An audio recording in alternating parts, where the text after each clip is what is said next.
बिस्मिल्लाहिर्रहमानिर्रहीम, अस्सलाम वालेकुम। इंडिया की बड़ी कमबख्ती आई हुई है और सूरत हाल ये सामने आई है कि महबूबा मुफ्ती जो कि फॉर्मर चीफ मिनिस्टर रह चुकी हैं, कश्मीर के इलाके जो इंडिया ने कब्जा करके रखा है, इन्होंने अपनी एक प्रेसर के अंदर मीडिया को बुलाया और कहा कि आज के बाद यहाँ पर इंडिया का झंडा नजर नहीं आएगा और आज हम ऐलान करते हैं कि बीजेपी का इंडिया हमें काबिल कबूल नहीं है और ओपनली आज के बाद कश्मीर में भारत का झंडा तिरंगा किसी सूरत नहीं लहराया जाएगा जब तक आर्टिकल 370 वापस आप इसको रिस्टोर नहीं करते और इस सूरत हाल में हमारा झंडा वापस नहीं आता। किसी सूरत कश्मीर में अब झंडा नहीं लहराया जाएगा, यह हमारा फाइनल फैसला है। मजीद डिस्कस करने से पहले इस वीडियो को लाइक करें, हकीकत टीवी को सब्सक्राइब करें और बेल आइकन पर जरूर क्लिक करें। अब बीजेपी इस वक्त इतना तप गई है कि महबूबा मुफ्ती को गिरफ्तार करने के लिए पूरी तरह तैयार है, लेकिन सूरत हाल यहाँ पर खत्म नहीं होती। इंडिया के और चाइना के दरमियान इस वक्त जो मामला चल रहे हैं वो क्लियरली महबूबा मुफ्ती हो चाहे फारूक अब्दुल्ला हो, उमर अब्दुल्ला, ये इनवाइट कर रहे हैं चाइना को कि आए कश्मीर के अंदर आकर हमला करें। इंडिया को अंदाजा हो चुका कि कश्मीर के अंदर इस वक्त सूरत हाल इतनी खराब है, वहां पर चाइना के लिए चाइनीज सदर के पोस्टर्स आ रहे हैं, वहां पर चाइना के लिए डिमांड बढ़ गई है, चाइनीज फौजों को कहा जा रहा है कि किसी तरह आए। अब इस वक्त इंडिया और चाइना के दरमियान चल रही है एक सीक्रेट डील जिस पर इंडिया के एस्टैब्लिशमेंट को खतरा ये है कि चाइना उनको धोखा दे देगा और ये ना हो कि हमारे हाथ से मजीद इलाके चले जाएं। डील ये चल रही है कि चाइना और इंडिया अपनी फौजें विड्रॉ करेंगे, लेकिन पहले इंडिया अपनी फौजें फिंगर 3 से विड्रॉ करेगा और फिंगर 2 पर जाएगा, उसके बाद चाइना फिंगर 4 तक जाएगा और उसके बाद इंडिया मुकम्मल तौर पर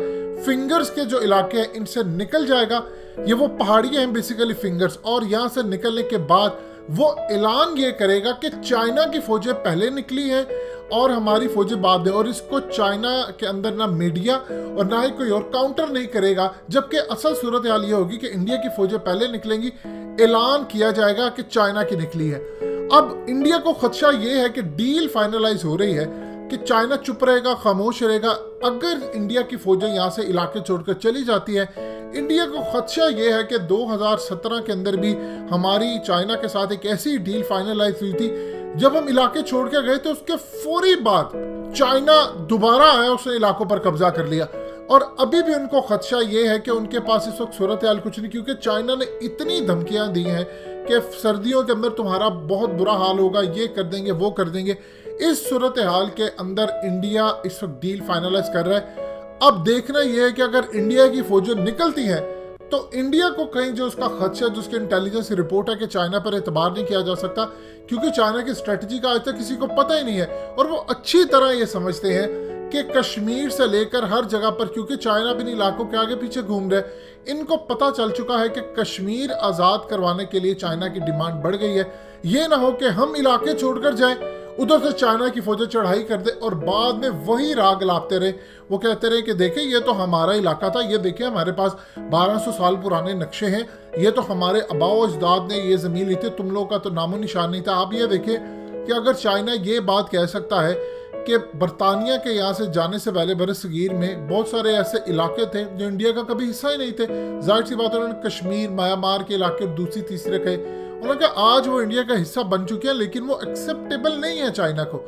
हकीकत टीवी का news channel science and health launch कर दिया गया है। कंप्लीट वीडियो देखकर नीचे डिस्क्रिप्शन में लिंक दिया गया है, इसको जरूर सब्सक्राइब कीजिए और हकीकत टीवी का साथ दें, शुक्रिया। लिहाजा इस सूरत हाल के अंदर इंडिया को खदशा है कि हमारे यहाँ से अगर एक दफा ये सारे इलाके चले गए तो अगली जो जंप है इंडिया के खिलाफ वो कश्मीर में लगेगी। और महबूबा मुफ्ती ये वो लोग हैं जो इतने घटिया हैं, सारी जिंदगी इन्होंने इंडिया के एस्टैब्लिशमेंट के साथ बैकएंड पर डील की, इन्होंने चीफ मिनिस्ट्रियां ली और अब जब इनको पता चल गया कि ना ये अब चीफ मिनिस्टर बन सकते हैं ना ये कुछ बन सकते हैं, तो इन्होंने ओपनली कहना शुरू कर दिया आज के बाद तिरंगा नहीं लहराया जाएगा और किसी भी सूरत नहीं। फारूक अब्दुल्ला तो ओपनली बात कर रहे हैं, वो तो कह रहे हैं कि चाइना आए आकर हमारी मदद करे। अभी सूरत हाल में चाइना की डिमांड इतनी ज़्यादा बढ़ गई है, जिस तरह अफगान तालिबान की डिमांड पूरी मुस्लिम उम्मत के अंदर बढ़ गई है। इवन कि आप अंदाज़ा कर ले कि तैयब उर्दगान ने अपनी आंखें रखी हुई हैं कि अगर कल को हमला होता है मुझ पर या किसी जगह पर तो मैं अफगान तालिबान को कहूँगा।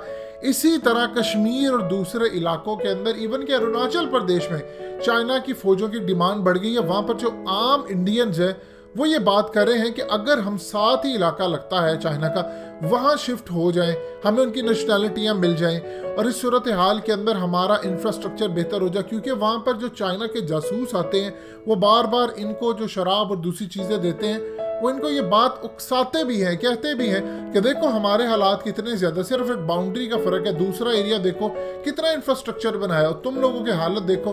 तुम लोग चंद 100 रुपये रोज़ का कमाते हो, इससे तुम्हारा गुजर बसर नहीं होता, लिहाजा इस सूरत हाल में हमारे साथ मिल जाओ। इंडिया की इंटेलिजेंस एजेंसियों के पास अब ऐसी कुछ रिपोर्ट्स आई हैं जिसके मुताबिक उनको खदशा ही है, क्योंकि उनकी एस्टैब्लिशमेंट डिवाइड है, इस टाइम मुकम्मल तौर पर 2 हिस्सों में डिवाइड हो चुकी है। एक हिस्सा मोदी के साथ है, एक हिस्सा बिल्कुल सेकुलर है, उनके खिलाफ है।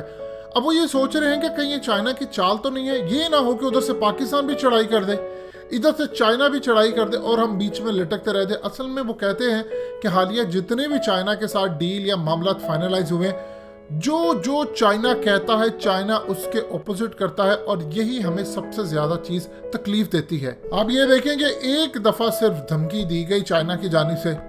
कि ताइवान का कार्ड खेलना बंद कर दो, अगर ताइवान कार्ड खेलना तुमने बंद नहीं किया तो फिर तैयार है ना, कश्मीर के अंदर से भी खालिस्तान और दूसरे तीसरे जितने इलाके हैं हमारी सपोर्ट उनको मुकम्मल तौर पर दी जाएगी। दूसरा सबसे बड़ी बात यह है कि अफगानिस्तान के अंदर अब चाइना का स्टेक आ चुका है। देखिए अफगान तालिबान के साथ उनके मामला चल रहे हैं और ये भी मामला चल रहे हैं कि किस तरह अफगान तालिबान का एक डेलीगेशन अभी चाइना जाएगा और चाइना का डेलीगेशन अफगान तालिबान से भी मुलाकात करके ये बात कहेगा कि किसी सूरत भी इंडिया का जो इन्फ्लुएंस है, यानी जो चाइना की इन्वेस्टमेंट पहले तो पाकिस्तान के अंदर थी लेकिन अब उनकी इन्वेस्टमेंट अफगानिस्तान के अंदर होने वाली है और उसमें वो सिक्योरिटी चाहेंगे हर तरह की। अब सिक्योरिटी अफगान तालिबान देंगे और अश्योरिटी देंगे कि आपकी इन्वेस्टमेंट को कुछ नहीं होगा, लेकिन बदले में उनको क्या दिया जाएगा? बदले में उनको टेक्नोलॉजी फराहम की जाएगी, चाइना उनको फैसिलिटेट करेगा, रेडार की फैसिलिटी देगा, दुनिया देखेगी कि मामला क्या। और इंडिया को खदशा ये है कि अगर ये तमाम मामला मैंने सर्दियों तक हल ना किए तो मेरे लिए बड़ा ही ज्यादा कोई खून खराबा या हालात खराब होने का खतरा। देखिए DGISPR ने जो हालिया जब बात की थी तो उनको इंटेलिजेंस रिपोर्ट्स थी, और ये ज़हन में रखिएगा चाहे डील जितनी मर्जी फाइनलाइज हो जाए, अमेरिका के इलेक्शन के बाद अमेरिका वेट नहीं करने वाला कि अब इस सूरत हाल में कोई ऐसा मामला हो जिससे चाइना को फायदा मिले। उन्होंने इंडिया के साथ ये डील फाइनलाइज किया है कि बैका एग्रीमेंट साइन होने के बाद हम चाइना के खिलाफ हर हद पार करेंगे और इस दफा जो सरजमीन इस्तेमाल होगी वो इंडिया की। इसी तरह चाइना अब अफगान तालिबान के साथ ये मामला फाइनलाइज करने जा रहा है कि अफगानिस्तान के अंदर चाइना की मिलिट्री बेस होगी और वो मिलिट्री बेस अमेरिका के खिलाफ भी इस्तेमाल हो सकती है, वो इंडिया के खिलाफ भी इस्तेमाल हो सकती है, और खित्ते के अंदर जहाँ जहाँ ये सूरत हाल ख़राब करने की कोशिश करेंगे वहाँ पर चाइना अपनी रसाई देगा। ये अभी जो महबूबा मुफ्ती ने काम ये किया है कि इंडिया का तिरंगा नहीं लहराना, उसका झंडा नहीं लहराना, ये आपको मामला तब बाकी रियासतों के अंदर भी होते नजर आएंगे और एक दफ़ा ये लहर चलना शुरू होगी। आप ज़रा देखिए कि बीजेपी वालों ने कितने साल हो गए आज तक इन्होंने कभी भारत का तिरंगा लहराया? कभी भी नहीं। जब भी ये लहराते हैं RSS का अपना ही तिरंगा लहराते हैं जो इन्होंने बनाया हुआ है। इसी सूरत हाल के अंदर इनको काबिल कबूल नहीं है कि इंडिया के अंदर जो माइनॉरिटीज़ और दूसरी है उनको रिलीफ मिले। लिहाजा इस सूरत हाल में हर जगह पर अगर हार देखे तो इंडिया की हार सामने नजर आ रही है। दोस्तों हकीकत टीवी को सब्सक्राइब करना मत भूलिए, वीडियो को लाइक करें, शेयर करें और कमेंट सेक्शन में अपनी राय का इजहार ज़रूर करें।